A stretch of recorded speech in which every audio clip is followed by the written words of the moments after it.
What's up, Renegade Nation? Before we begin the video, I'd like to give a shout out to our most recent Patreon supporters and YouTube members.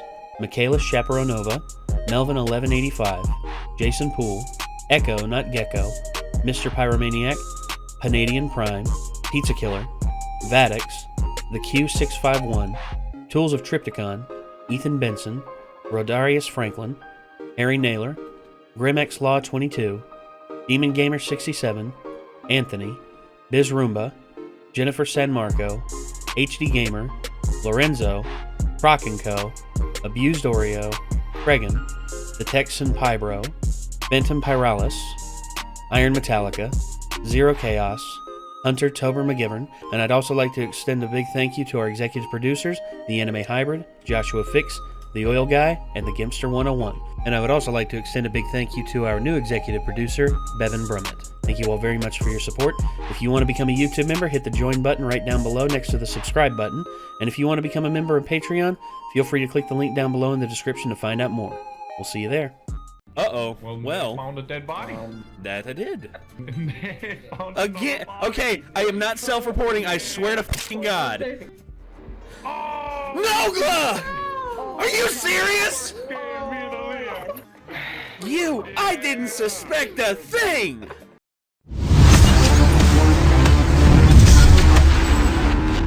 My first video game commercial I ever remember seeing was one for Sonic the Hedgehog. I can't remember how old I was.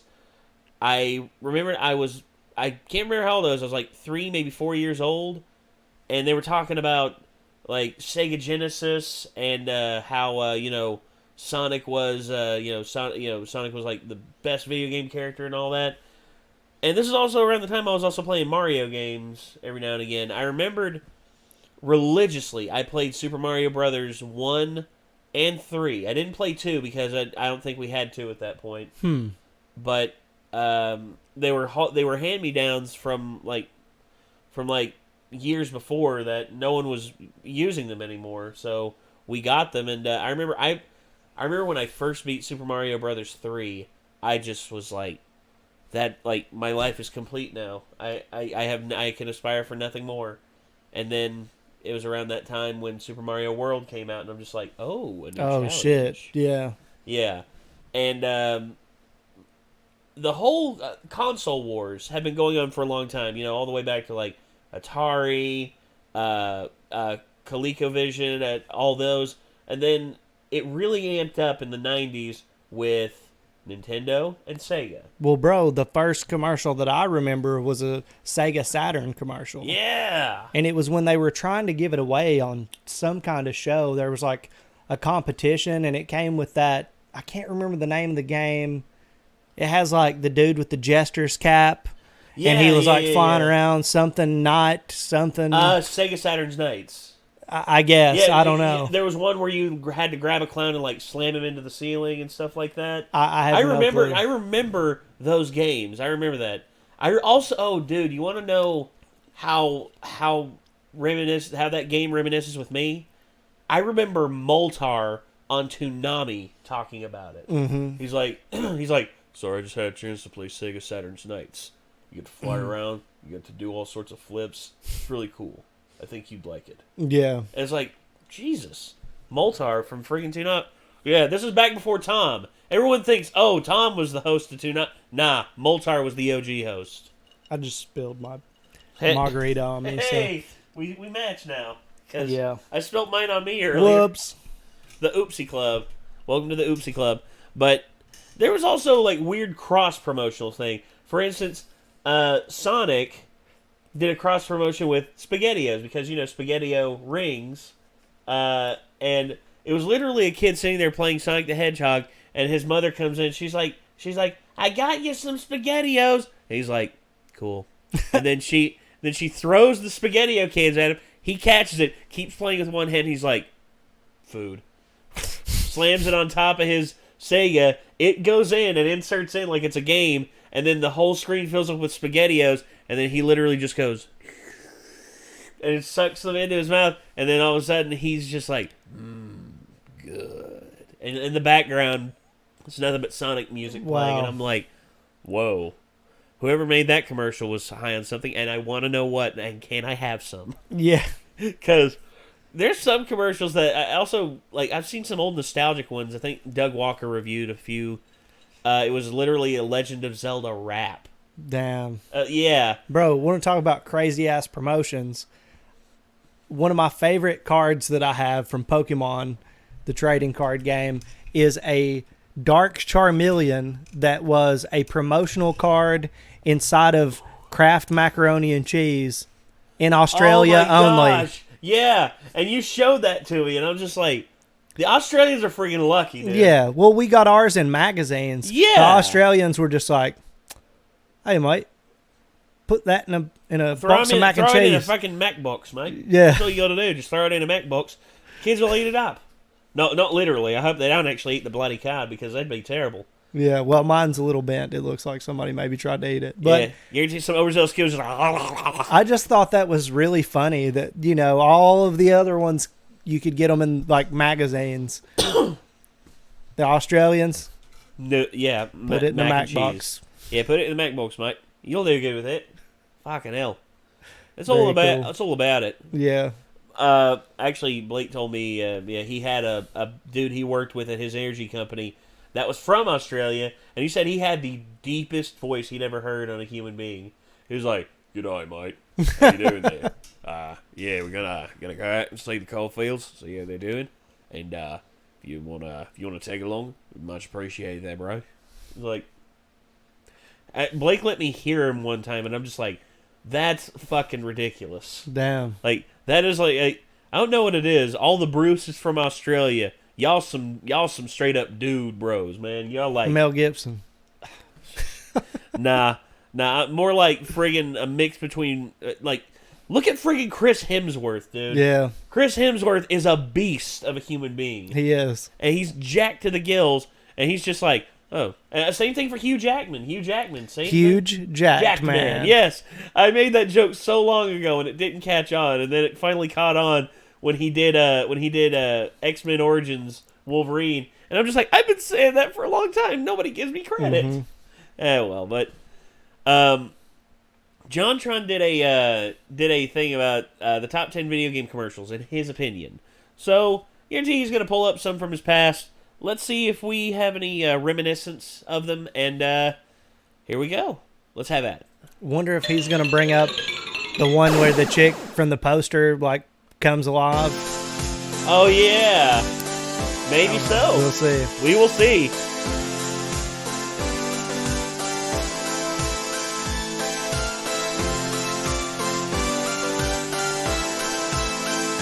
JonTron.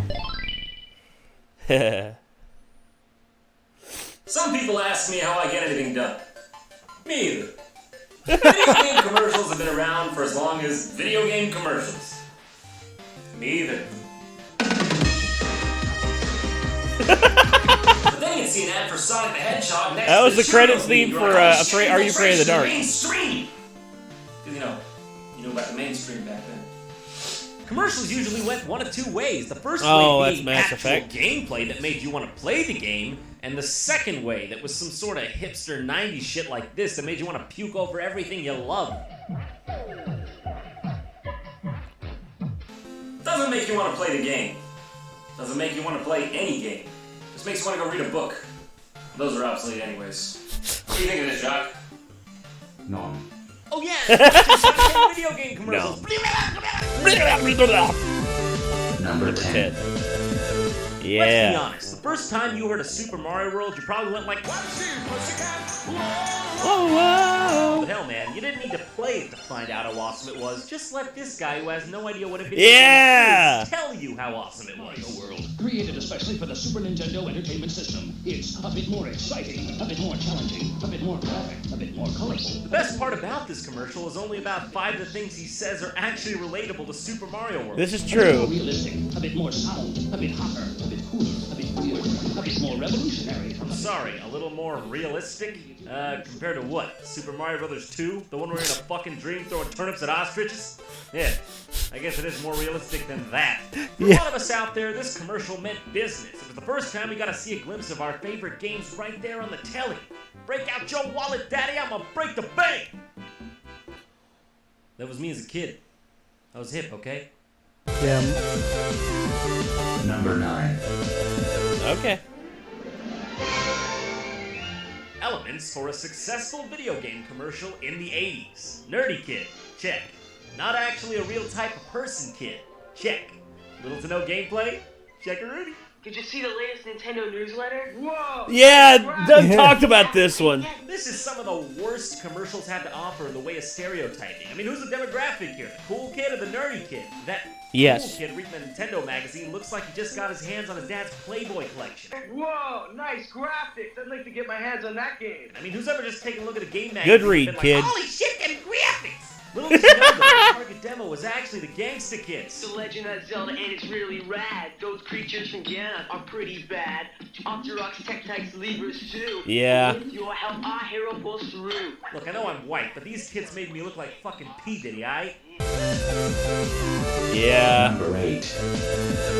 I know a lot of those video game elitists like you. Oh, guys, this like, one! Dead Space 2 This campaign one! is just proving- I remember seeing this one. I've never seen it. So, you played Dead Space, right? Yes.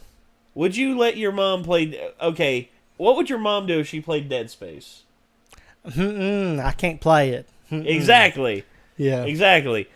My mom watched me play a little bit of the first Dead Space, and she got freaked the hell out. She was just like, like every time they came through the vents, she's like, shoot it, shoot it, shoot it, shoot it! I'm just like, okay.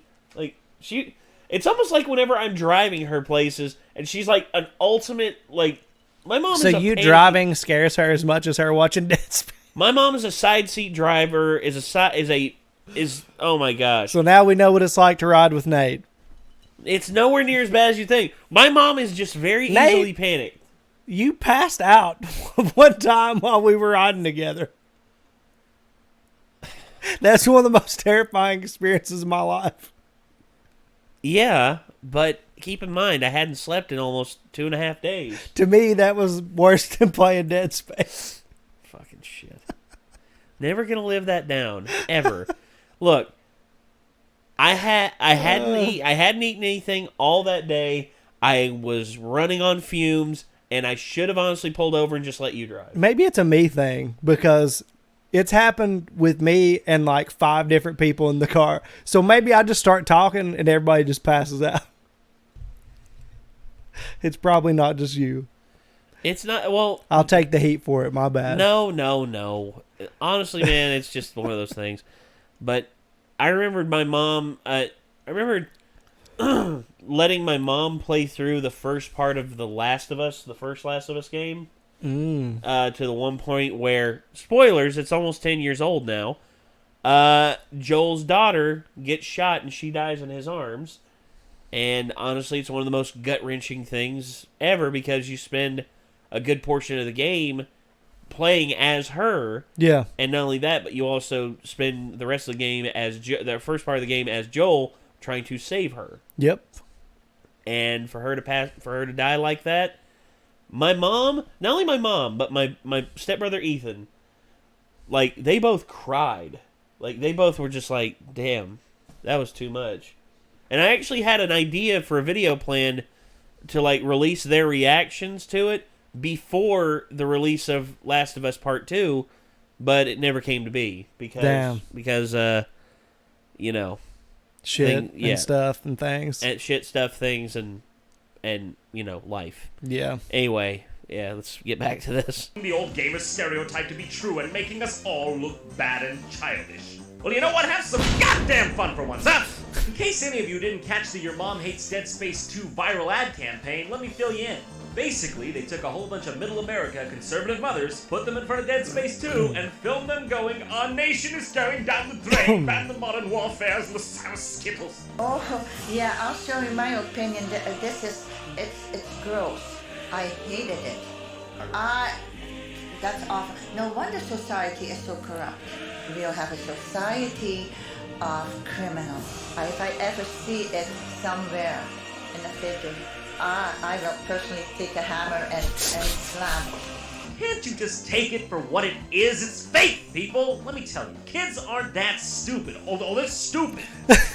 Oh, they're stupid. Just because you see killing in a video game, it doesn't mean you're actually gonna go do it in real life. No shit, do I really have to explain this? Crazy mass murderers have been around since before Pong, actually. Space War, if you're gonna fucking comment and be. Where'd they get their training? The Andy Griffith Show? If you're gonna comment There's no and be implied message to this ad campaign. The meat of it is basically just this lady doing her thing. Look at that monster. That is. She's a hoot. I loved her. Y'all make shit on it. You know what? I'm just here to have a good time, and a good time was certainly had watching these. Thanks, EA.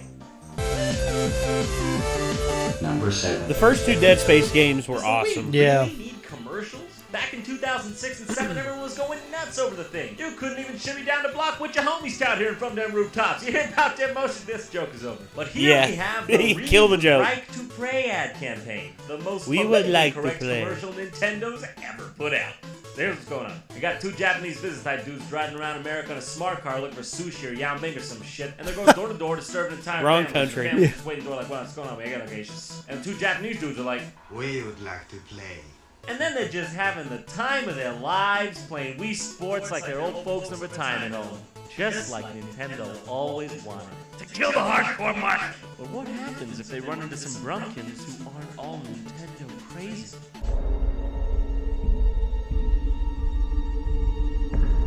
Oh, no. Is that Adam Driver? Looks like it. We would like to play.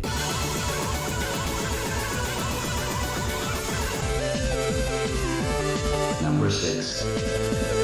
So one day, Sony was doing all the cocaine, and they were like, hey Steve, we got like 4 million of these units to push. Why you want to sell it? That's Miyamoto. Oh! David Lynch directed these. That's why they're so fucking creepy.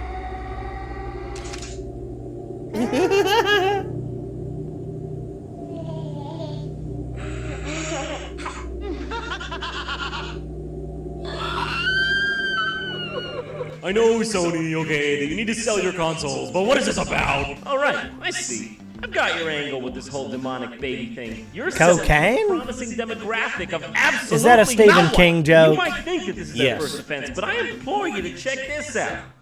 Come out and play! I can't! I'm playing that! Honestly, for something as big as the PS3, you just need something that'll stick. And stick with us, it did. For many a sleepless night. Oh, God, no! Freaking Trainspotting! Yeah. That scene's so fucked up. Yeah. I'm supposed to be sitting up here being Mr. Commentary Prom Queen King, but how am I supposed to comment on this? Just look at it.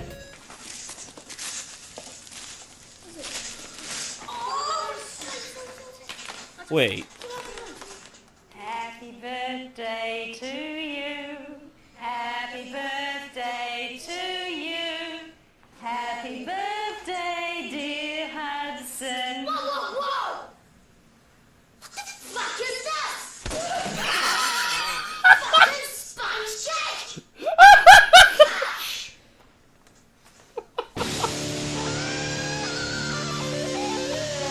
Let's see, what was that game rated? What the fuck? Plus. No, that's it. I'm done. It's over. That's all, folks. Is that real? I think it is. It was Australia. Fucking sponge cake! Okay. Okay. It's supposed to signify him having like the rock star attitude. It's like only red M&M, like Axl Rose only wants a thing with only red M&Ms or some shit like that. And Well- if one M&M in there is off color, he flips the fuck out and he leaves the show. Yeah, but well, I just don't even want to go down that rabbit hole. Anyway, I don't either. I but- can't believe oh well. that that's an actual commercial, but it is funny as shit. Yeah, pretty funny. Freaking sponge cake! Number 4. Long, long ago, before a game console was judged by how much brown and muscles it could simulate, it was judged by the amount of bits that it had. So the question is, what exactly is a bit? Well, fuck if I know, but if it had more of them, oh yeah! If you look back, you can clearly see the evidence of bit importance everywhere. TurboGrafx 16, Nintendo 64. But I mean, we all knew at the core it was all about the software. Everyone but Atari. Some of you believe your system is the most Oh advanced no, in the universe. the Atari Jaguar 64. Sega Genesis is 16 bits, 3DO is 32 bits, the Atari Jaguar is 64 bits. Which is more advanced? Clifford! Who hired this lady? Seriously? This was going to move your systems? This lady was going to make people want to buy an Atari Jaguar? No! No! Well, I mean, she must be right. 64 is a bigger number than both 32 and 16 combined. Let's see what all those bits can do.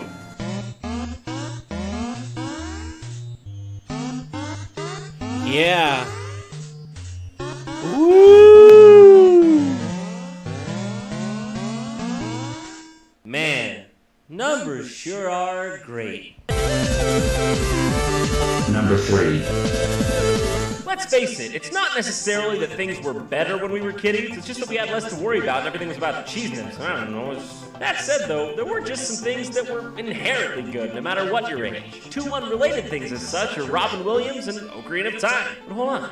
Oh. What's that off in the distance? What's that on the horizon? Could it be?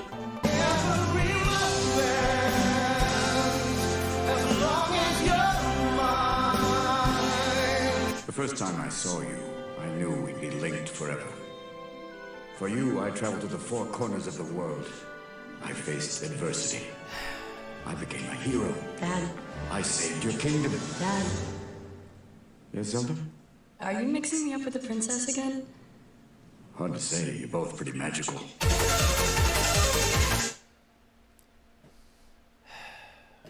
Rest in fucking peace, Robin Williams. I still miss him, dude. I still miss him. Can we just move on through this? Yeah. I'm too drunk to do this right now. Man. Number 2. In the current year of 2011, Mario Kart's got so many incarnations they decided to give up and name the newest one Mario Kart 7. Good name, guys. GG. Regroup next week. But it wasn't always this way. Who remembers the very first Mario Kart? Yeah, that one. Still, What's the yeah, first thing still your got mind it. goes to when you Still think of got that mine. one? Is it blinding speeds? Is it chaos? Is it epic maneuvers? Nope. No! No, not at all. It's just a That good one gameplay sucks. loop. But that's just my opinion, apparently, because this guy thinks it's F-Zero 3050. Let's go racing! It's Super Mario Kart Funny Car Madness! Open up Super NES, turn the track into a giant mud pit. Burn rubber on ice, winter asphalt, Mud pit. I remember this. I remember this. I do not remember this. Check your rear view and make a mean test. We're going to battle mode and ruin your stakes. Hold on a second. Say- Hold on a second. I'm not letting that slide. Yeah, Let's run go that back, John. Run it back. Who speeds? Fast. Fast? Way too And fast. way too fast. Yeah, you heard him right. Brilliant. Oh, what's number 1?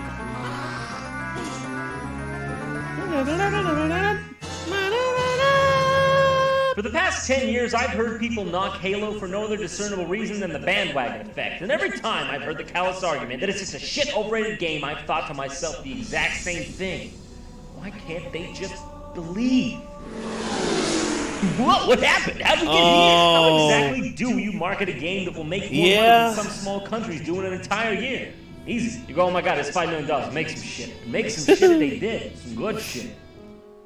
The Halo Believe commercials, I still stand by, are some of the most brilliant artistic renderings ever, because all these models, everything in it is The Halo 3 Believe practical. campaign is my favorite video game marketing campaign of all time, simply because of how much emotion it was filled with and how much it made me want to become part of the adventure. It's genius. It just feels so real, raw, and not to mention, these commercials were just plain beautiful. Yes. Okay, I don't really have anything else to say. See you guys next time. Hey, and don't drive fast on the wrong side of the road. It's dangerous. Gears of War, Just dude. put a new scarf. Well, the Gears of War marketing campaign. The first Gears of War game with Mad World, that one, it gave off a sense of looming dread that honestly the game didn't have that. Cheers to you, Marcus. Oh yeah, yeah. Cheers to you, big man. Yeah, Marcus over my shoulder. You know, showing you how big of a Gears head I am. Yeah. All 3 Gears of War games had a great marketing campaign. The first one had Mad World. The second one had like the calm before the storm. You know, them up on the surface enjoying their last moments before they head down into the breach. And then the third one, it's like the final stand. It's like brothers to the end. And I'm gonna share a moment with you, Chad. Me and Zach played through all 3 of the first Gears of War games co-op. Yeah. All 3 of them. And the third game, you played through them, right? Yeah. So the third game, Act 3, when Dom unfortunately goes. Yeah. I remembered me and Zach just sat there for like a good solid 15 to 20 minutes, just like, and we went outside and we sat down and we talked about, you know, what just happened. And you got to think, from all the way back when the Xbox One or the Xbox 360 first came out, all the way up until like its swan song with Gears of War 3, and how much Zach and I had both grown. Zach was in a relation. He actually just got in a relationship with Katie, his wife, right now. His wife, and he has 2 kids with. And me, I was just leaving for college. I wasn't just leaving for college. I was actually back. I was back in town from college, because I remembered I left.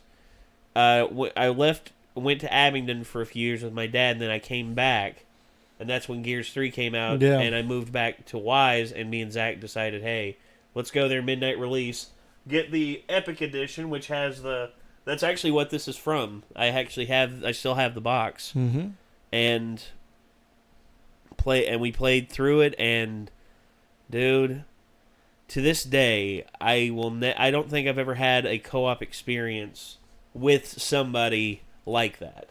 Yeah. Just me and my cousin just going, and no blockade, no breaks, no nothing, just us playing and having a blast. And that immersion that we felt with those games was just amazing. I mean, and you see, there's people who shit on video games still. You know, I know video games are more mainstream now than ever, but there's people out there who still shit on video games and say they're not a legitimate art form. There's people like Meryl Streep who say, oh, it's not real art, and I'm like... And then, like, most of the people in the entire world are like, who the fuck is Meryl Streep? You know? Fuck these motherfuckers, man. Yeah, fuck that these experience uppity alone assholes. Shows the true bond that can be formed, the true art involved in it, the immersion. You know, what are we doing, all of us? Yet, you know, people judge. What are we doing? We're wasting time until we fucking die. Well, that's a pretty morbid way of looking at it. But I mean, really, if you're going to judge something and just diminish its entire worth and existence, well, how is it any different than anything we do? Well, I believe we pass time and then we die. Well, I personally believe like the nihilistic meme is a bad meme, you know, and it should not be like the cornerstone of a person's beliefs, in my opinion. If it is, I mean, yeah, that's super depressing. But for me, the experiences that we have while we're here, that's what I'm saying. That's the important part. That's what Zen you get thing. from what you're doing. The moment. What are you doing? If you're enjoying what you're doing, then that's all that matters. Because at the end of the day, we're just passing through time until we don't. Yeah. So if you have things that you appreciate, so that same person, Meryl Streep, if you asked her, are, you know, Tibetan monks wasting their time because they're literally just there being them, you know, does that make them worthless? Well, no, they're not. They're living their own lives and having their own experiences. Exactly. And so fuck her. And I'm not going to judge someone else. Like, that's why I can't stand social media most of the time, because it's mostly just people shitting on everyone else's experiences. Yeah. And I can't stand that. I really can't. Well, that's why, you know, I literally do nothing. For those of you who have no idea, I just troll. I troll and I troll because I realized trying to put meaningful shit out there and like really make a difference for people. People want to live in an echo chamber. They don't want to explore new ideas for the most part. And Facebook is dead as far as civil discourse. Civil discourse is not going to happen there. It's not going to happen on Twitter. You might as well just peace was never an troll, option. you know. As the, you know, peace was never an option on Discord or not Discord, but on Twitter. Because every time that happens, every time a certain group gains power, they often just completely blindside the other side and the other groups that are on there and say, hey, you either start believing what we believe or you're banned from the platform. Well, bro, I've offered the olive branch. Yeah. I've been like, inform me, because if you see this way, I want to understand why, and maybe I'll change my opinion. You know me. How often have I been like, no fucking way, bro, I'm not wrong about this. Well, unless no, I have solid facts. Well, yeah, unless you have like solid bona fide evidence. Then I don't even, and like even in something we disagreed about the yesterday, I think it was, and then you messaged me and were like, hey, you were right about this. Even then I was like, well, maybe you're right. Well, yeah, because well, the whole thing is, I'm not willing to die on any hill really when there's so many possibilities out there. Well, the opinion. Well, that's the thing that's happened nowadays. That's just torn the world asunder. Is that people put their opinions. People put their opinions in a box and they hold on to them and they pretend that those opinions that are in that box are who they are. Yeah. Instead of them being a person who can keep the box held out and present their opinion, and when someone presents a better opinion or an opinion that agrees with them more, like, oh, cast this opinion aside, and I'll instead institute this new one in here that I find more palatable. But instead, people are so afraid to do that because the mental fragility of the echo chambers that have been built online, like you mentioned earlier, it's at a catastrophic level, man. And the impasse that you have, like the political divide now, like I remember I looked at they showed a chart from like the 1960s until now, and the political divide went from, you know, intersecting people talking about different issues to all of a sudden very slowly just dividing further and further apart, and that's where we are today. Because people are willing to hold on to those opinions and die for those opinions because they believe that those opinions are who they are, instead of those opinions being legit, just opinions that you need to be willing to change if something better comes along.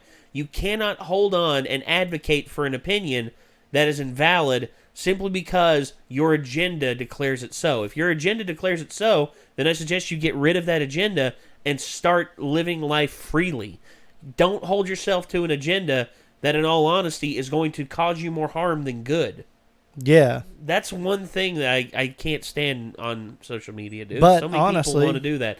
And screw it, troll, smile. And they often ask me, it's just like, people ask me all the time, it's just like, do you subscribe to this tribe or do you subscribe to that tribe? It's like, what tribe are you a part of? And it's just like, what are you going to do if I say I'm not a part of this tribe? Are you going to burn me in effigy on a fucking totem? Give me a break. Our opinions on a lot of things are they're adversaries, really. Well, they're adversarial and they're different. They're different, but that doesn't, like, you're my brother, dude. Like, we have a bond beyond all of that. Yeah. So it's just interesting to me how people can write things off based on that stuff. Well, yeah, but we're turning this into a podcast. Do you want to keep talking? We can record it and just cut it. Yeah. No, well, or what do you want to do? We'll cut it off here. So okay, that was JonTron's top 10 video game commercials. I remember a lot of those commercials. The Halo one, I'm surprised he put that one at number 1.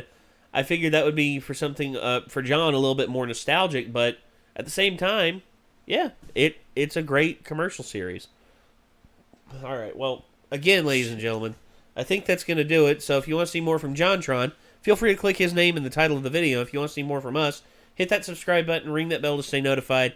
And until then, I'm Nate. I'm Chad. We'll see you then. Peace out.